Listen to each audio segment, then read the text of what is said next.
자, 그 다음에 이제 중요한 내용 중에 하나가 뭐냐면 이 플라잉 웨지 구조. 얘가 정말 중요한 내용인 거거든요. 골핑 모션에서 이게 이제 가장 핵심적인 개념 중에 하나인데, 플라잉 웨지에 대한 정의를 호머 켈리는 어떻게 내렸냐면, 왼손목 콕라인과 오른손목 벤트 라인을 따라 서로 90도로 위치한 왼팔과 오른 팔뚝이 동시에 클럽의 일정한 인라인 관계를 유지하는 거래요. 아까 우리 어큐메디에서 3번 인라인을 얘기했을 때 요 샤프트랑 왼팔이 같은 면에 있는 거잖아요. 그러면 왼팔은 어떻게 움직이냐면 이 면을, 삼각형 이 면을 보시면 얘는 수직면이죠, 이렇게. 그리고 얘는 이렇게만 움직인다는 거예요. 그리고 오른쪽을 보시면 오른쪽은 어떻게 인라인이냐면 요번에 오른 팔뚝이에요. 오른 팔뚝하고 오른 손목이 벤트가 돼요. 벤트가 되면 샤프트랑 팔뚝하고 또 같은 면에 있겠죠. 그럼 얘는 뭐냐면 수평면에서 인라인 상태가 유지가 되겠죠. 그러면 왼쪽은 수직면인 거고 오른쪽 팔뚝 플라잉 웨지는 수평면인 거예요. 그럼 얘가 어떻게 붙어 있냐면 이렇게 붙어 있다고 생각을 하시면 돼요. 얘는 수직면, 수평면. 그러니까 수직면하고 수평면의 이 클럽은 항상 같은 상태에 있는 거잖아요. 그러니까 왼팔하고 클럽도 같은 면에 인라인 상태인 거고, 오른 팔뚝하고 샤프트가 같은 면에 있고, 인라인은 양팔에 뭔가가 인라인 상태가 이 클럽이 계속 유지가 된다는 얘기인 거거든요. 그러면 우리가 왼쪽 인라인 상태, 오른 팔뚝하고 샤프트가 인라인 상태에서 얘도 인라인, 오른 팔뚝도 인라인. 그럼 이 상태에 얘를 그대로 내리면 얘가 임팩트라는 거거든요. 자, 그래서 보시면 왼팔 플라잉 웨지부터 조금 더 알아보면, 왼팔 플라잉 웨지는 마치 커다란 합판이 왼팔과 클럽 샤프트에 붙어 있는 것처럼 클럽 샤프트와 손은 항상 왼손목 코킹 플레인에 정렬이 되어야 된대요. 그거를 우리가 한번 따라가 볼게요. 자, 바닥에 플레인 라인을 하나를 깔아놓고 왼팔 플라잉 웨지를 만들어 볼게요. 샤프트랑 팔뚝이 같은 면이에요. 그러면 그럼 이렇게 보시면 뭔가 이렇게 합판이 이렇게 삼각형으로 이렇게 붙어 있는 모양이 이렇게 나오겠죠? 그럼 얘가 바닥에 있는 플레인 라인을 가리키려면 얘는 어떤 움직임을 해야 될까요? 처음에 회전, 그 다음에 수직.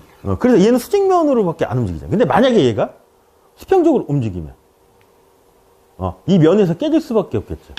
그럼 우리가 스윙을 할 때 왼손목은 항상 플랫한 상태가 유지가 되면서 회전 모션과 수직 모션만 해야 된다는 얘기인 거거든요. 그럼 내려올 때도 마찬가지로 내려와서 얘가 제자리를 찾아가려면 여기서 반대쪽으로 회전이 되면 얘는 항상 제자리를 찾아오겠죠. 그 얘기를 하는 거예요. 그래서 왼손목이 수평 모션이라는 얘기는 뭐냐면 이게 벤트나 반대로 아치가 되는 걸 수평 모션이라고 하잖아요. 수평 모션이 되면 왼팔 플라잉 웨지 플레인이 파괴가 된대요. 왜냐면 얘가 벤트가 되는 순간 이 면은 깨지잖아요. 그리고 왜 플라잉 웨지라고 이름을 붙였냐면 여기에 나와요. 웨지 모양이고, 웨지가 뭐냐면 이렇게 호미처럼 이렇게 삼각형 모양을 웨지라고 하거든요. 이렇게. 웨지 모양이고 플레인에서 움직이면서 날아다니는 것처럼 보여서 플라잉 웨지래. 요 삼각형이 요 바닥에 있는 플레인, 그러니까 이제 경사진 이 플레인에서 뭔가 이렇게 움직이는 거잖아요. 이렇게. 그래서 뭔가 이렇게 날아다니는 것처럼 보여서 플라잉 웨지라고 호머 켈리가 이름을 붙인 거거든요. 그래서 왼손목은 회전과 수직 모션은 할 수 있지만 수평 모션은 할 수 없대요. 근데 우리가 그 전에 봤던 내용이에요. 왼손은 회전 모션과 수직 모션만 할 수 있다는 게 1L 머신 컨셉에서도 이 얘기가 한번 나오잖아요. 자, 그래서 오른 팔뚝 플라잉 웨지를 한번 보면 오른 팔뚝 플라잉 웨지는 왼팔 플라잉 웨지와 직각이 되고, 얘는 항상 왼팔 플라잉 웨지, 그다음 오른쪽 팔뚝 플라잉 웨지는 항상 얘는 수직면, 수평면으로 직각으로 이렇게 붙어 있겠죠. 벤트된 오른손목 플레인이 왼팔 플라잉 웨지와 함께 움직인대요. 그러니까 얘가 동시에 움직인다는 얘기인 거거든요. 오른쪽 팔뚝 플라잉 웨지, 왼팔 플라잉 웨지가 뭔가 이 바닥에 있는 플레인 라인을 가리키기 위해서 동시에 움직인다는 얘기인 거거든요. 그러면 오른쪽 팔뚝 플라잉 웨지는 뭐만 하면 될까요? 샤프트랑 팔뚝하고 같은 면에 만들었으면 백스윙으로 갈 때 세 가지 움직임 중에 회전, 수평, 그 다음에 수직 움직임 중에 오른 팔뚝 플라잉 웨지는 자, 여기서 만약에 수직 모션을 하면은 이 면이 깨지겠죠. 수평은 돼 있잖아요. 이렇게 손목이 벤트가 돼 있으니까. 그럼 얘는 뭐만 하면 되냐면 회전만 하면 돼요. 그래서 회전이 뭐냐면 아까 잠깐 말씀드렸던 패닝 모션 있잖아요. 이게 박수 치는 거. 이 동작만 하면 돼요. 그래서 이 동작으로 팔꿈치가 이렇게 접히면 오른 팔뚝 플라잉 웨지가 잘 유지가 된다는 얘기인 거거든요. 자, 오른 손목을 벤트하면 클럽 샤프트가 뒤로 이동하여, 자, 얘는 플랫이죠? 벤트하면 클럽 샤프트가 뒤로 이동하죠. 그러면서 이 샤프트랑 팔뚝하고 이렇게 같은 면에 이렇게 유지가 된다는 얘기인 거거든요. 그래서 이 상태를 뭐라고 하냐면 인라인 상태라고 해요. 오른 팔뚝 플라잉 웨지 인라인. 왜냐면 팔뚝하고 샤프트가 이렇게 같은 면에 있는 거잖아요. 이렇게 같은 면. 그러니까 얘는 스윙을 할 때 항상 이 면을 유지를 해야 된다는 얘기인 거거든요. 그럼 여기서 만약에 이 바닥에 있는 라인을 가리키려면 이 플라잉 웨지가 자, 잘 가리키죠? 근데 만약에 여기서 오른손목이 코킹이 돼요. 어떻게 될까요, 이거? 깨지잖아요. 근데 우리가 여기까지는 이해가 되셨잖아요. 근데 이렇게 샤프트가 평행이 됐을 때 대부분 오류가 어디 있냐면 여기서 얘 클럽을 위로 올릴 때 왼손목은 코킹이 되는 거잖아요. 여기서 왼손목 코킹. 코킹을 할 때 오른손목까지 코킹이 돼버리면 많은 문제점이 생긴다는 얘기인 거거든요.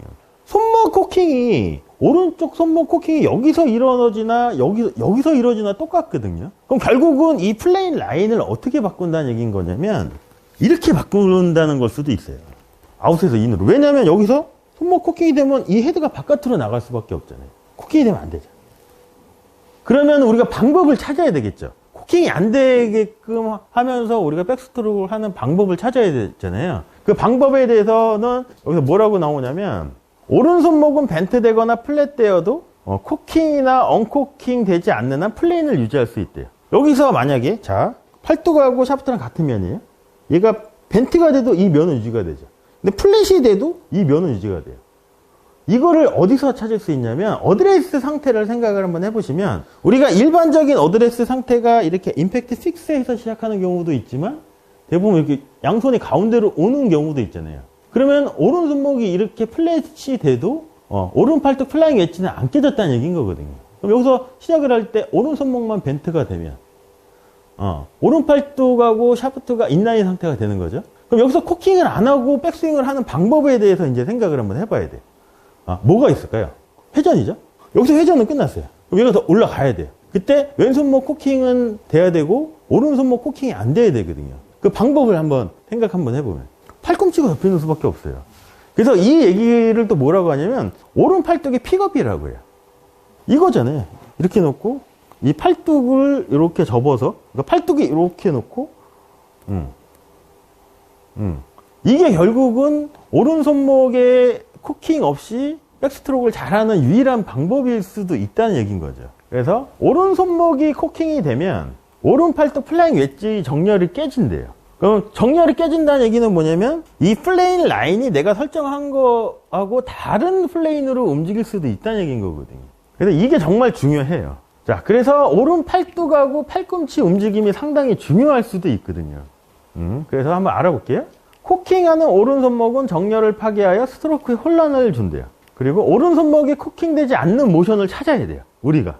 유리한 방법은 오른손목의 코킹이 아닌 오른 팔뚝으로 들어 올리는 수밖에 없대요. 그걸 픽업이라고도 하고 여기서 패닝 그 다음에 픽업이 되는 거예요. 아니면 그러니까 우리가 팔꿈치를 이렇게 접잖아요. 이렇게. 근데 우리가 이 상태로 접으면 이 라인이 깨지니까 처음에 패닝 모션이 먼저 되고 그 다음에 팔뚝이 높아지는 거죠. 그래서 이 패닝 모션, 팔뚝을 잘 쓰는 움직임을 보시면 오른 팔꿈치가 접히는 거래요. 자, 오른 팔꿈치가 접히면 오른 팔뚝을 위로 끌어당겨 왼손목 코킹이 만들어진대. 자, 그걸 따라 한번 해보면 자, 여기서 패닝을 했어요. 이게 박수를 쳐서 패닝을 했어요. 그럼 여기서 오른손의 코킹이 아닌 오른 팔뚝이 높아지면 왼손목을 한번 봐보세요. 코킹이 돼 있죠. 근데 오른손목은 코킹이 안 돼 있죠. 그러니까 이렇게 해야 된다는 얘기인 거예요. 오른손목 코킹으로 인해 플라잉 웨지 정렬이 파괴되면 임팩트 다운스트로크 모션의 정확성이 떨어질 수밖에 없겠죠. 왜냐면 이 플레인 라인이 바뀌니까. 그래서 그거를 우리가 오른손목 코킹이 안 되는 거를 우리가 한번 봐보면 타이거 우즈잖아요. 타이거 우즈의 우리가 백스트로크 탑에서 오른손목의 위치를 한번 봐보세요. 안 꺾여 있잖아요. 코킹이 안 돼 있잖아요. 자, 근데 여기보다 이제 보시면 이제 아마추어 분들이 여기서 자꾸 속는 게 뭐냐면 그 고정관념 때문에 그럴 수도 있거든요. 아마추어 분들의 백스윙 탑은 어디냐면 탑이나 엔드는 어디냐면 샤프트가 지면하고 이렇게 평행이 되는 위치까지를 뭔가를 자꾸 만들려고 하잖아요. 그래서 어떤 이제 오류를 만드냐면, 자, 여기까지 잘 하셨어요. 그 다음에 오른 팔뚝이 픽업에서 여기까지도 잘했어요. 그럼 여기서 이 샤프트를 평행으로 만들려고 여기서 어떤 동작을 하냐면 얘를 꺾어요. 그럼 뭔가 얘가 정렬이 깨지겠죠. 근데 우리가 얘를 꺾지 않고 백스윙을 더 많이 하는 방법에 대해서 우리가 생각을 한번 해보시면, 자, 여기서 이 클럽을 좀 길게 잡고 바닥에 있는 플레인 라인을 패닝, 그 다음에 오른 팔뚝의 픽업이 돼서 그대로 밝혔어요. 그러면 이 그립의 끝이 바닥에 있는 플레인 라인을 가리키겠죠? 그럼 얘가 더 가고 싶으면 이 그립 끝이 바닥에 있는 플레인 라인 뒤를 계속 가리키게 만들어주면 돼. 계속 가리키다 보면 결국은 여기까지 갈 수도 있거든요. 그럼 이때도 오른손목 코킹 없이 잘 한 거잖아요. 그럼 결국은 오른팔은 어떻게 움직여졌냐면 여기서 픽업을 하고 이 팔뚝이 계속 이렇게 간 거지. 여기서 오른손목 코킹으로 뭔가 한 건 아니라는 거거든요. 그래서 유심히 한번 봐보세요. 선수들 스윙하는 모션을 보시면 대부분, 그러니까 왼팔이 지면에서 평행이나 오른손이 오른쪽 어깨 높이 있을 때 이 손목이 코킹이 거의 안 돼 있어요. 이건 타이거 우즈뿐만 아니라 뭐 가르시아도 그렇고 리키 파울러도 그렇고 대부분 선수들이, 김지영이 스윙하는 거 봐보세요. 김지영이도 어떻게 올라가냐면 여기서 이렇게 올라가요. 이렇게 안 가거든요. 오른손목이 코킹이 안 되거든요. 이게 정말 중요한 내용인 거예요. 이런 거에 대해서 들어보셨나요? 그 전에? 못 들어봤잖아요. 저도 그랬어요. 이거는 들어봤잖아요. 쟁반 받치듯이. 이것도 되게 잘못된 이제 심플화 과정? 드릴 중에 하나인 거거든요. 이렇게 돼 있어요.